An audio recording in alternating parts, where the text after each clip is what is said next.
just a moment, X-1. But first, no one can deny that spring is in the air, and to prepare for the new season, NBC's Weekday brings you some timely and useful features. One is a new series with Phil and Lampy on gardening tips for both city and country dwellers. The second feature brings you hints for the best use of leisure time. And you can also bet that Joe Copeland, famous dress designer, will enlighten you on the spring fashion picture when she appears on tomorrow's show. Listen in and hear it all on NBC's Weekday tomorrow morning. And now stay tuned for X-1 on NBC. Countdown for blast off. X-5, 4, 3, 2, X-1, fire.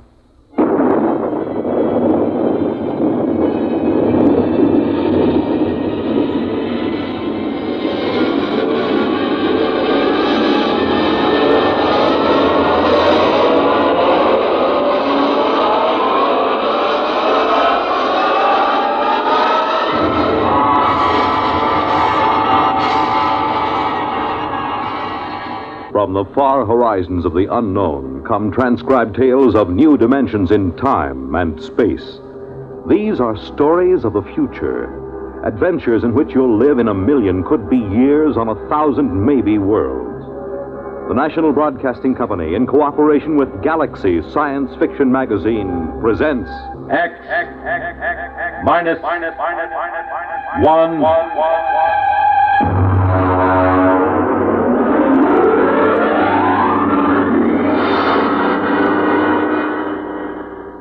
Tonight's story, A Gun for Dinosaur, by L. Sprague de Camp.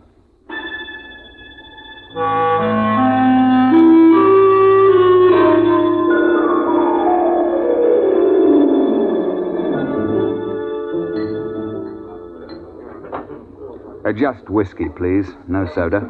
Ice, Mr. Rivers? Good heavens, no. I have been in America for some time, but not that long. Well, to a fine dinosaur. Well, now, just a moment, Mr. Seligman. I won't take you hunting late Mesozoic dinosaur. Why not? How much do you weigh? About 9 stone? 130 pounds. Yeah, I thought so. It's not heavy enough. But your advertisement. You said safaris arranged to any time well, period. I'll take you to any period in the Cenozoic. I'll get you a shot at any entelodont or even mammoth or mastodon. They have fine heads. But I'll jolly well not take you to the Jurassic or the Cretaceous. You're just too small. But what's my weight got to do with it? Now, look here, old boy. What did you think you were going to shoot those dinosaurs with? Well, Well, look over here in this case. That's my own gun, a Continental 600. That shoots a pair of Nitro Express cartridges the size of bananas. It's designed for knocking down elephant, not just wounding them, but knocking them base over apex. Well, now, I've handled guns. Oh? Look, I've been guiding hunting parties for over 20 years. But I've never known a man your size who could handle the 6-0. It knocks him over. Well, people have killed elephant with lighter guns, even a 375. Ah, yes, but consider an elephant weighs, well, let's say from 4 to 6 ton. You're planning to shoot reptiles weighing 2 to 3 times as much as an elephant. Now, I tell you, Mr. Seligman, I won't take anybody hunting dinosaur who can't handle a 6-0. Look, let's pour another drink and I'll tell you why. You see, I went into the partnership with the Raja about 5 years ago. I call him that because he's the hereditary monarch of Jaipur. It means nothing, of course. We both wanted to do a bit of hunting again. And Africa's all played out. It's too civilized now.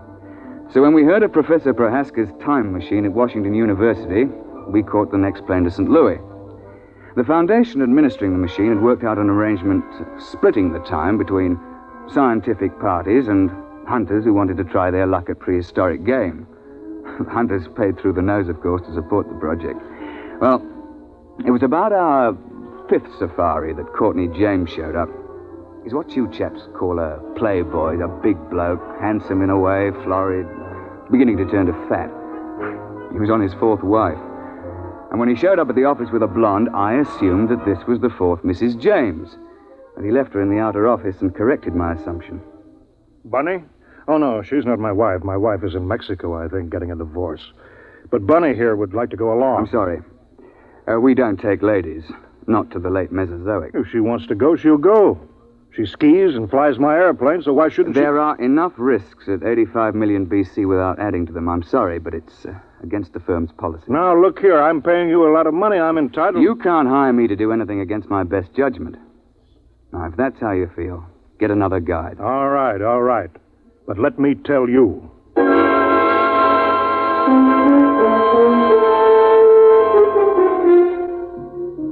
Oh, it ended with my telling him to get out of the office or I'd throw him out. And I was thinking sadly of all that lovely money that James would have paid me, when in came another side. An August Holtzinger, a slim, bald chap with glasses.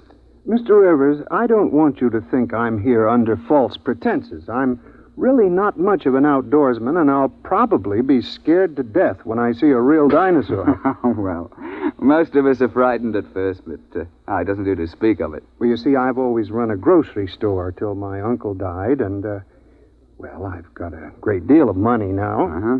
And I'm building a new house. I'm engaged, you know, getting married, and, well, I'm determined to hang a dinosaur head over my fireplace or die in the attempt.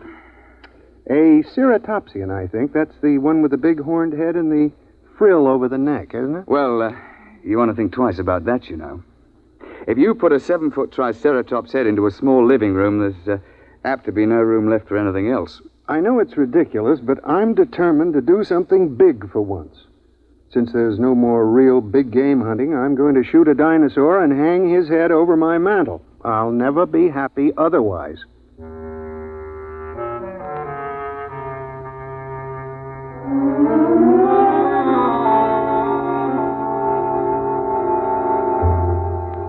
The Raja and I decided to make it to the Middle Cretaceous. That's about 85 million years ago.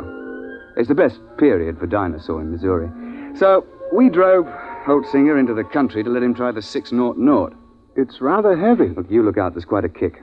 Well, couldn't you fire it prone? Oh, not a gun that big. There's not enough give. You'd break your shoulder. All right. Take the safety off. Like this? Yeah. Take my hand. I'll help you up. Thank you. I think I better try something smaller. Well, he took a fancy to my Manchester 70, chambered for a .375 Magnum cartridge. That's a little light for elephant, and very definitely light for dinosaur, but we were in a hurry. And then, of course, just before we were ready to trek, James showed up and apologized for insulting me. He'd had a run-in with the girl, and he wanted to go along. And so we were off on safari.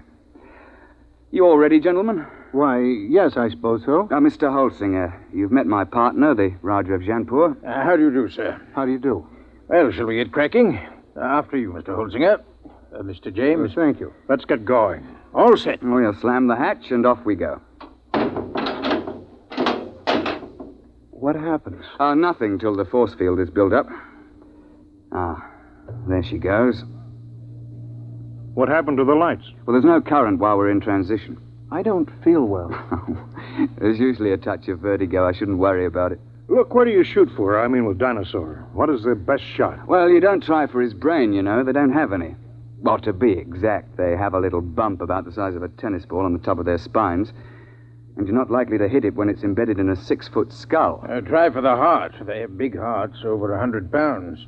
An exploding shell in the heart will slow them down, at least. Oh, I see. Why do we have to go so far for game? Why couldn't we just go back 50 years and shoot lions in Africa? Well, the machine won't work more recently than 100,000 years ago. Why? Well, look, I'm no four-dimensional expert on the subject, but it has something to do with what they call time paradox. You know, if people could go back to recent times, they might do something to affect history or kill their own grandfather, you know.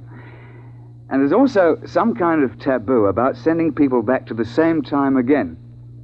There's paradoxes. Mustn't have them. What would happen? I'm not sure, but the university isn't taking chances. They've got about a billion years to cover. They won't run out of eras. Hello? Here we go. Oh, cheers, eh? Well, that's done it. April 24th, 85 million years BC. Now then, careful. Keep the safety on your gun. And don't shoot unless I give the word. Why? Why should we have to wait for you? Because I'm responsible for everything you do. especially if something goes wrong. I say, Roger, open the door, will you?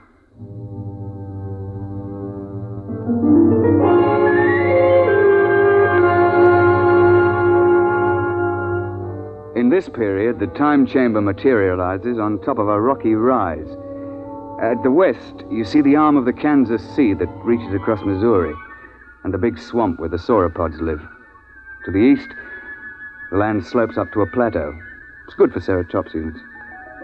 The finest thing about the Cretaceous is the climate. It's balmy like the South Sea Islands, and not so muggy as the Jurassic.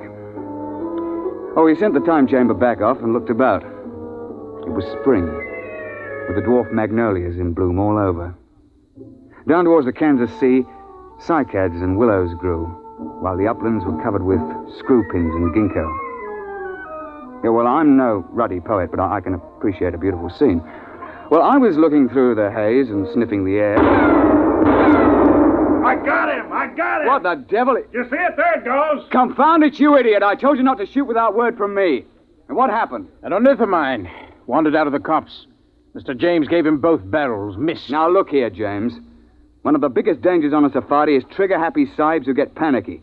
You're not to shoot unless you're told. You understand? Who do you think you are to tell me when to shoot my own game? Now, look here. Firstly, if you shoot off all your ammunition before the trip is over, your gun won't be available in case of a pinch. And secondly, if you empty both barrels, what would happen if a big theropod should charge before you could reload? And finally, it's not sporting to shoot everything in sight. Is that clear? All right. All right. Well, now then. First task is fresh meat.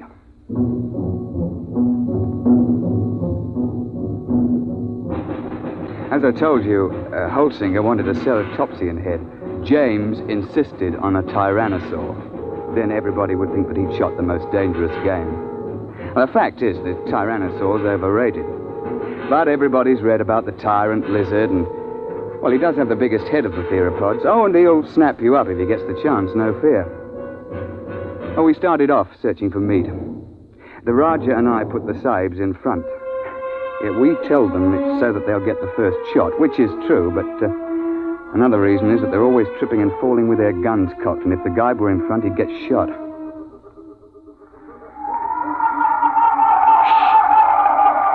Boneheads. Where? See? Crouching over there. Feeding on those cycads. It was about the size of a man. They look intelligent. Well, not likely. That bulge on the head is solid bone. Now then, hold on there, James. You've had your shot for the day. Hold your fire until Holsinger shoots. Yeah, sure. All right, go ahead, Mr. Holsinger. Doesn't matter which one. No, here. Try that one by the rock. There's a good clear shot. Well, take your safety off. Oh. Go ahead now. Well? Shh. Nuts. I've had enough of this. James, don't... I got him clean right through the heart. First shot. How's that?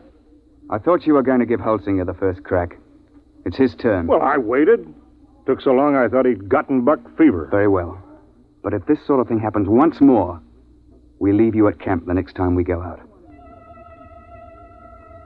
The next couple of days, we trekked around the neighborhood and then headed over to the sauropod swamp, over to the west. We were staked out along the edge of the lake, watching a big beggar out in the swamp waving his head about. And they're the big ones. They look something like the brontosaur. Can't we shoot him? I wouldn't. Why not? Well, there's no point to it, and it's not sporting. Like, if you kill one in the water, he sinks and can't be recovered. And if you kill one on land, well, the only trophy is that little head on the top of that long neck. You can't bring that whole beast back because he weighs 30 tons or more. That museum in New York got one. Oh, yes. Well, they sent a party of 48 to the early Cretaceous with a 50 caliber machine gun. They spent 2 solid months hacking and sawing the carcass apart and hauling it to the time machine. I know the chap on the project, and he still has nightmares in which he smells decomposed dinosaur. And they also had to kill a dozen big sauropods who came in for the party. And then they had them lying around, too. They lost 3 men. Richie, Duckbill. Where? Where are they? Up there at the shoreline. Now, keep your voices down. You see? With the crest on the back of their heads. Mr. Rivers, I've been thinking over what you said about those heads. If I could get one of those duckbills, I'd be satisfied. It'd look big enough over my mantle, wouldn't it? I'm sure of it, old boy. Well, let's be off. Roger, you wait here with Mr. James. Shouldn't take us long.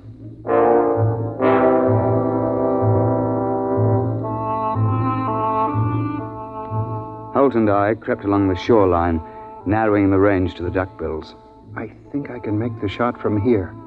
I'll be ready in a minute. My shoe is loose. He's getting away. I won't get a shot. I'm afraid Mr. James has fired both barrels again. James, that's the second time you spoiled my shots. I ought Don't be a fool. I couldn't let them wander into camp, stamping everything flat. There was no danger of that. You can see that the water is deep offshore. It's just that our trigger-happy Mr. James can't see any animal without shooting. And if it did get close, all you have to do is to throw a stick of firewood at it. They're perfectly harmless. But how was I to know? I believe I mentioned it. Well, what are we on this miserable trip for, except to shoot things? There are certain rules, you know. You call yourselves hunters. I'm the only one who was hitting anything. Now, just a moment, old man. You're behaving like a confounded skite with more money than brains. I should never have brought you along. Well, that's how you feel. Give me some food and I'll go back to the base by Now, myself. don't be a bigger ass than you can help. That's quite impossible. All right, I'll go alone. I wouldn't want to pollute your air with my presence. Yeah, that's an attractive thought, Reggie, but we can't let him go. He'll get lost or starve. All right, I'll go after him.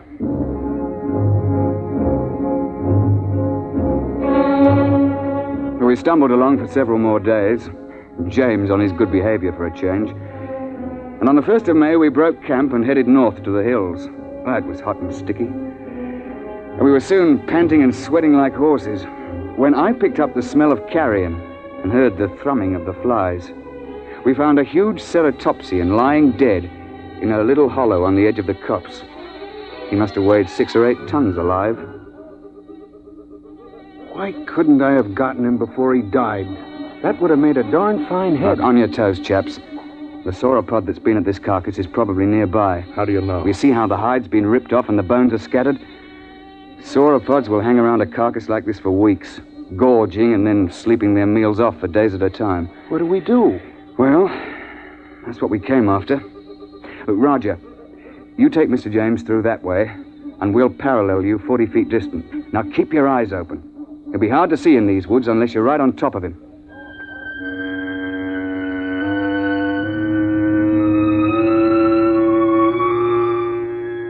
We pushed through the edge of the copse, looking for the huge flesh-eater who'd been at the carcass.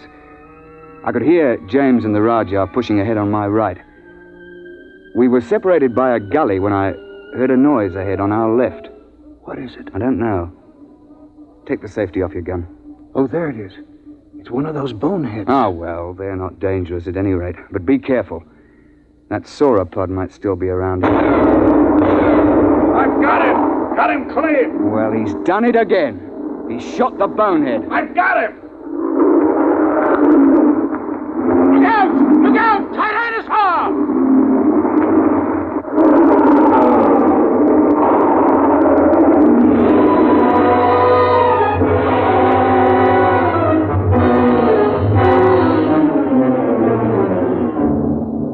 The Tyrannosaur heaved his head out of the shrubbery just in front of us.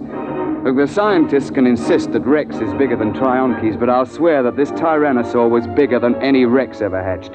It must have stood 20 feet high and been 50 feet long. I could see its big, bright eye and 6-inch teeth. He'd been sleeping off his last meal, and James fired off both barrels over his head at the bonehead and woke the Tyrannosaur up. Get back! Get back, you fool! Gun's empty and Roger can't get a shot. Found it, there goes the beast in behind those ferns. Holtzinger! Holtzinger! Come back! Your gun's too light for that beggar! James came bolting back in a panic and blundered into the Rajah, sending both of them sprawling under the ferns. The Tyrannosaur came after them to snap them up. Holtzinger began to blaze away. He got off 3 shots through the beast's body with that little light gun. The Tyrannosaur whirled around to see what was stinging it. The jaws came open, and the head swung around and down again. Holtzinger got off 1 more shot and tried to leap to one side. The Tyrannosaur continued its lunge, and caught him in its jaws as he fell. Reggie! Stand clear! Hart's the only chance. It's no use. There he goes. Try a long shot. No, missed him clean. Poor Holtzinger. Well, that's the end.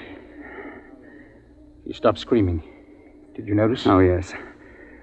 Well, I expect we'd best track the beast. He might be dying. We should try to recover Holtzinger's remains. Yes, there's nothing else to do. No, nothing. It's a bad show all round.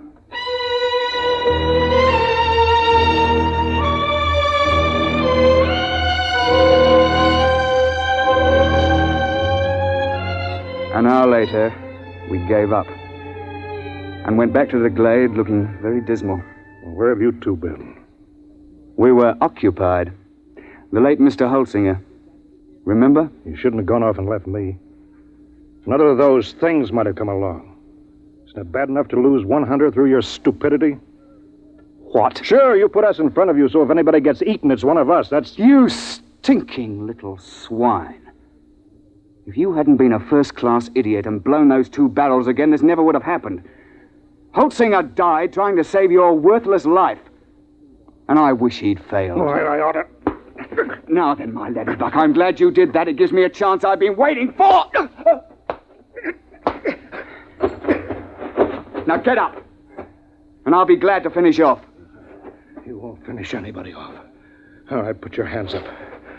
Both of you. Put that gun away. Don't be an idiot. I won't let anybody do that to me. You can't get away with murder. Why not? Won't be much left of you after you're hit with a 600 explosive shell. Nobody could prove anything. They can't hold you for a murder 85 million years old. The statute of limitations, you know. Nice work, Roger, old chap. Yes.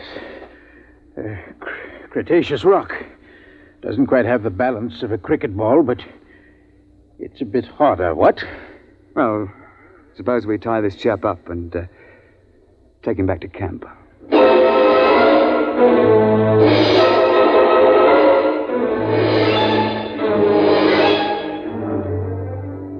When the time transition chamber finally arrived, we fell over one another getting into it. We dumped James in a corner and threw the switches. You two should have killed me back there. Why? You don't have a particularly good head. Wouldn't look at all well over a mantle. You can laugh, but I'll get you someday. Well, close quarters, isn't it? Someday I'll find a way.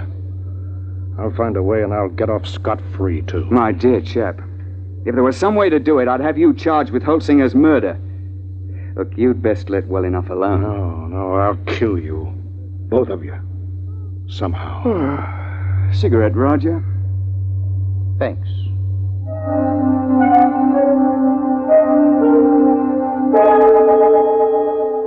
When we came out in the present, we handed him his empty gun, and off he went. We paid everybody off, found that we were broke. But quite luckily, a steel manufacturer turned up who wanted a mastodon head for his den. While we were standing in the laboratory at the university waiting for the time chamber, the technician, he's a bookish chap, a theoretical temporal physicist, was watching his dials and scopes. Oh, by the way, Mr. Rivers, you just missed him. Missed who? That last client of yours, Mr. James. Well, that's good luck. And what was he doing here? Oh, he told me quite a tale. Said he'd lost his wallet back there. Said it contained some very valuable papers. It must have been valuable. He paid the university fee of $5,000 for the use of the chamber. He's on his way back there now. Back where? Well, he told me to send him back a few minutes before you arrived the last time. Then he could see himself drop the wallet. He's going to stand there and watch himself come out? Yeah, but, doesn't that create what you chaps call a paradox? What happens when a man tries to occupy the same time twice? No, we don't know. It's never been tried before. Well, we tried to warn him, but he insisted. Yes, I know. He's a headstrong chap. Still, you wouldn't think he'd chance it just for the sake of a wallet. Was he armed? Yes. He had a 375 Express. 375? Well, that's odd. He knows it's too light for Dinosaur. Yes, but not too light for a man. I say, Roger, you don't think Mr. James is lurking behind a bush back there until we show up again? And planning to pot us as we step out? That's impossible. We already did step out of the chamber and nothing happened. Yeah, but that was before Mr. James was waiting with an express rifle cocked. Hey, Doctor? But you mean he's planning to murder the two of you? Oh, I wouldn't be a bit surprised. I don't suppose there's anything you could do to stop the process now. No, it's too late. The chamber's in transition now. Look, hadn't you better get out of here before he kills you? Well, there's no point in running. If Mr. James's theory is right, we've both been dead for 85 million years. We might as well wait and see what happens. Transition point coming up. Well, it's been quite a world up to this point. Hey, Roger? Yes, quite. Here it goes.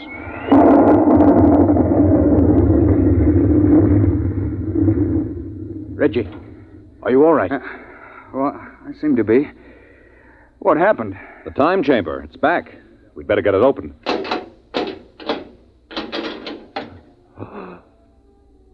Good Lord, look at that. Ghastly, isn't it? Where did it come from? I'm not sure. But I rather think it came from the Middle Cretaceous era. It wasn't here a moment ago. Ghastly mess. Looks as if every bone was pulverized and every blood vessel burst. I dare say. But that's his gun, all right. It's James, there's no doubt of it.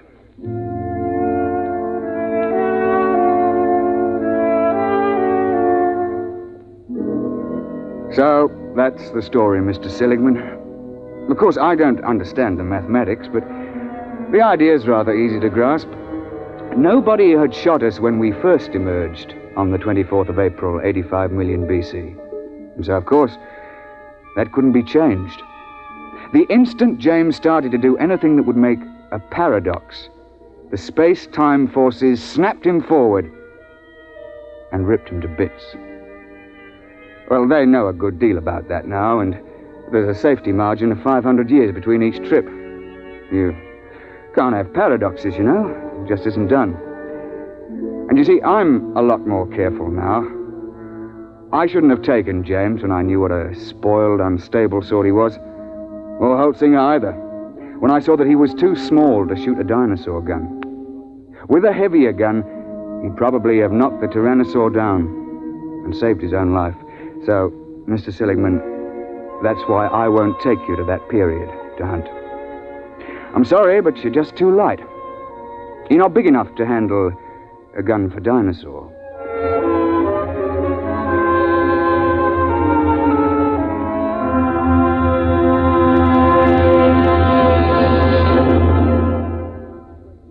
You have just heard X-1, presented by the National Broadcasting Company in cooperation with Galaxy Science Fiction Magazine, which this month features the story of a man who develops a spaceship that travels so fast that its pilots vanish mysteriously into thin air.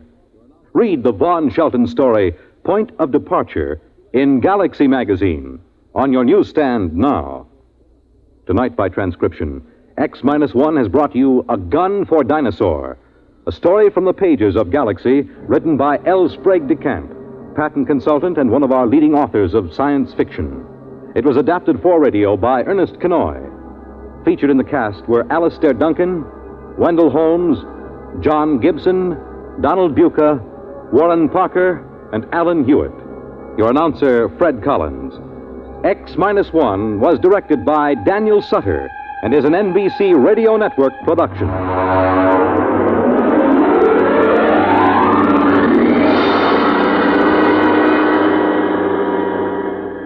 Let's visit lovable Fibber McGee and Molly tonight on the NBC Radio Network.